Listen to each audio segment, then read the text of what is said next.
GS की तैयारी कैसे करें। अब देखो जीएस जो है ना कोई बहुत बड़ा चीज़ नहीं है, लेकिन एक तरीके से यूँ समझ लो कि एक पजल है जिसकी गुत्थी कोई सुलझा नहीं पाया है।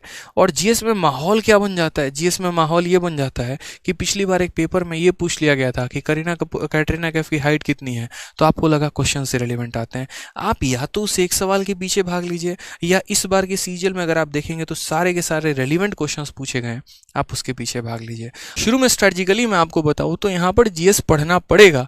अब जीएस में आपको क्या पढ़ना पड़ेगा, तो सबसे पहले करंट अफेयर, दूसरा अगर हम यहाँ बात करते हैं तो स्टैटिक करना पड़ेगा, तीसरा अगर मेरे भाई यहाँ पर बात करते हैं तो आपके जो सब्जेक्ट हो गए आपको वो पढ़ने पड़ेंगे। सर यकीन मानिए पढ़ना पड़ेगा, मतलब पढ़ना पड़ेगा। हम कारण बताते हैं क्यों। अब इन सब्जेक्ट में आपका हिस्ट्री भी है, इन सब्जेक्ट में आपका पॉलिटी भी है, इन सब्जेक्ट में आपका ज्योग्राफी भी है, इन सब्जेक्ट में अगर हम यहाँ पर बात करते हैं तो आपका हिस्ट्री पॉलिटी ज्योग्राफी इकोनॉमिक्स भी हो जाएगा, और उसके बाद आपका साइंस हो जाएगा। साइंस में आपको यहाँ पर न्यूटन्स के लॉज नहीं पढ़ने हैं, साइंस में यहाँ पर केमिकल रिएक्शंस नहीं पढ़ने हैं, साइंस में यहाँ पर किसी का केमिकल फॉर्मूला नहीं पढ़ना। जो स्टैटिक पार्ट है ना वो पढ़ना है। मुझे भी शुरू में लगा, मैं केमिस्ट्री ऑनर्स का बंदा हूँ, मुझे लगा रहे ऑनर्स किया तेरे भाई ने केमिस्ट्री में लपेट देगा। अब भाई साहब बाद में यहाँ पर पता चला कि यहाँ पर क्वेश्चन ऐसे पूछे जाते हैं कि जो आप एलपीजी गैस अपने घर में रखे हुए हैं, जो घरेलू गैस है, उसमें महक आती है तो किस वजह के आती है, कौन सा केमिकल डाला जाता है। अब ये तो हमारे में पढ़ाया ही नहीं गया। जो सिंदूर औरतें सर में लगाती हैं उस सिंदूर में कौन सा केमिकल है ये बताओ यहाँ पर। ये हमारे केमिस्ट्री ऑनर्स का पार्ट ही नहीं था यार। हमें तो पता नहीं कौन कौन सा रिएक्शन पढ़ाया गया, जो यहाँ कर आके पता चला कि इसकी तो कोई ज़रूरत ही नहीं है। यहाँ पे बेकिंग सोडा लाइम सोडा से ज़्यादा सवाल यहाँ बनता ही नहीं है। ठीक है, बायोलॉजी में हमने क्या क्या पढ़ लिया, यहाँ पर पूरा का पूरा ग्रंथ पढ़ लिया, मानव शरीर पढ़ लिया, सब कुछ पढ़ लिया, और यहाँ पर ज़्यादा से ज़्यादा विटामिन और ये सब कैल्शियम डेफिशिएंसी के ऊपर क्वेश्चन रह रहे होते हैं। ठीक है, तो ये बड़ा सिंपल सा होता है कि साइंस में बहुत ज़्यादा मेहनत नहीं करनी होती, लिमिटेड इसके अंदर भी जो स्टैटिक पार्ट होते हैं जो नहीं बदलते वो आपको पढ़ना होता है। ठीक है, उसके बाद यहाँ पर ये जो सोर्सेज हो गए भाई, हिस्ट्री इतना प्यारा है, यकीन मानो मात्र 3 पार्ट में बदला है। एक आपका हो गया एंशियंट, दूसरा आपका हो गया मॉडर्न, और तीसरा आपका हो गया मेडिएवल। आप पूरी हिस्ट्री क्यों उठाते हो, मत उठाओ ना। आप कोई एक पार्ट यहाँ पर उठा लो, जैसे मानो आप एंशियंट आपकी इच्छा नहीं हो रही, आप यार मॉडर्न हिस्ट्री से शुरू कर लो, क्या दिक्कत है। मेडिएवल से शुरू कर लो, गांधीयन एरा से शुरू कर लो, दिल्ली सल्तनत से शुरू कर लो। शुरू तो करो यार, कहीं से तो शुरू करो मेरे भाई, कहीं से। ठीक है, मैंने यहाँ से कई बार उठाने की कोशिश की, सिंधु घाटी सभ्यता, इंडस वैली सिविलाइजेशन नहीं समझ में आता था, काली बगान और ये क्या क्या लोथल वोथल नहीं समझ में आ रहा था। फिर हमने शुरू किया मॉडर्न से, गांधी नगर से शुरू किया, इन चीज़ों को हम रिलेट कर पा रहे थे। ठीक है, तो यहाँ से एक एक करके पॉइंट्स बनाने शुरू किए, याद करना शुरू किया। तो शुरू करना पड़ेगा, एक बार में कभी नहीं होगा। मैं कह रहा हूँ 10 बार चित के पट हो जाओगे, उठाओगे लूसेंट पटक दोगे, उठाओगे पटक दोगे, उठाओगे अपना कोर्स पटक दोगे, लेकिन एट द एंड फिर पकड़ना पड़ेगा, फिर पढ़ना पड़ेगा।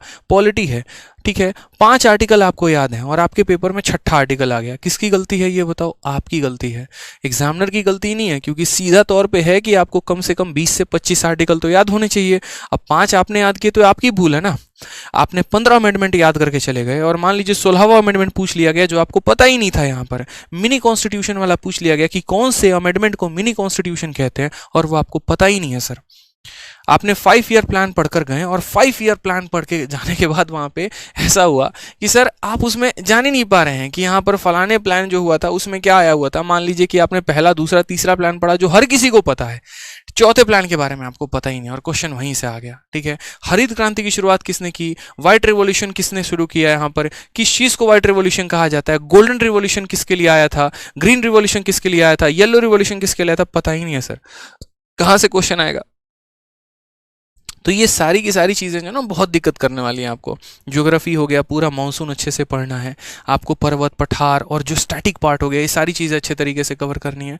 तो ये डिटेल में आपको पढ़ना पड़ेगा, वन लाइनर से काम नहीं चलने वाला है। ठीक है, अब यहाँ पर आप चाहे तो किसी का कोर्स लेके पढ़ो, चाहे आप यूट्यूब से पढ़ो, चाहे आप किताब से पढ़ो, लेकिन भाई पढ़ना पड़ेगा, मतलब पढ़ना पड़ेगा। यू कांट स्किप, मैं लिटरली बता रहा हूँ, आप स्किप नहीं कर सकते।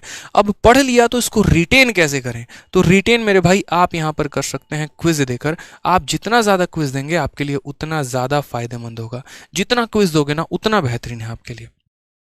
समझ रहे हैं, यहाँ पे जितना क्विज देंगे उतना बेहतरीन। क्विज से जीके याद होता है, क्विज से जितने सेक्शनल। आप एक काम करो, बिहार में आ जाओ। ठीक है, बिहार में मैं जहाँ पर रहता था ना, वहाँ पर मैं देखता था कुछ नहीं, रेलवे की जो तैयारी कर रहे बच्चे होते हैं ना, पता है क्या करते हैं, 50 लोगों की एक कमेटी बना ली। ठीक है, आज एक बंदे का काम है कि वो 50 क्वेश्चन को फोटोकॉपी करवा के लाके सबको देगा। ठीक है, वहीं टेस्ट लेगा और वो सबके सॉल्यूशंस करवाएगा, वो सबको समझाएगा। कल कमेटी में दूसरे बंदे की बारी थी। स्पेशली मैंने मेरे घर में एक व्यक्ति जो है वहाँ पर मेरे घर के बगल में रहते थे, किराए पे रहते थे, और उसके बाद वो जाते थे लोको पायलट की तैयारी करने। तो उनके घर में मैंने इतना देखा था कंपाइलेशन, ये सारे सेट थे। मैंने कहा ये सारे आपने लगाए? हाँ, हमारा एक पार्क में कमेटी चलता है, शाम को 50 लड़के आते हैं, हम सारे सर्कल बना के बैठे होते हैं, 1 सर्कल 2 सर्कल 3 सर्कल ऐसे करके, और उसके बाद हम सारे के सारे ये जीके के क्वेश्चन डिस्कस करते हैं। तो एक वो भी तरीका हो सकता है। तो भाई तरीके ढूंढो, बट क्वेश्चंस लगाने से वो चीज़ें बेहतर होती चली जाएंगी। तो मेरा मानना जीएस में बस इतना ही है कि आप पढ़ो, ठीक है। यहाँ स्टैटिक का पार्ट है। अब स्टैटिक भी बहुत बेहतरीन तरीके से, बहुत चैनल्स है सर, बहुत चैनल्स है जिन्होंने ट्रिक के माध्यम से करा रखा है। बहुत चैनल्स है, नोबेल प्राइज़ को कैसे याद करें, हमारे शिवान सर इतना मेहनत करते हैं, आप देखिए एक बार। नीतू ढाका मैडम इतना बढ़िया मेहनत करती हैं, दीपक सर इतना मेहनत करते हैं। आपको जिनका कंटेंट बढ़िया लगता है आप पढ़िए ना। यहाँ पे इतने ऑलरेडी पीडीएफ है, वन लाइनर्स है, यूट्यूब पर, टेलीग्राम पर, हर जगह से सर्कुलेट हो रहा होता है। कितने सारे लोग हैं इंडस्ट्री में जो अच्छा काम करते हैं। फ्री में स्टैटिक की 600 700 पन्ने की यहाँ पर पीडीएफ बनाकर, किताब बनाकर आप लोगों तक पहुँचाते हैं। मटेरियल तो है आपके हाथ में, अब आप ही नहीं पढ़ेंगे तो दुनिया में आपको कौन आगे बढ़ाने वाला है? बढ़ा ही नहीं सकता कोई यहाँ पे, ठीक है। तो इसके ऊपर भी आपको काम करना है कि जीएस में बहुत तगड़ी पकड़ बना के चलनी है।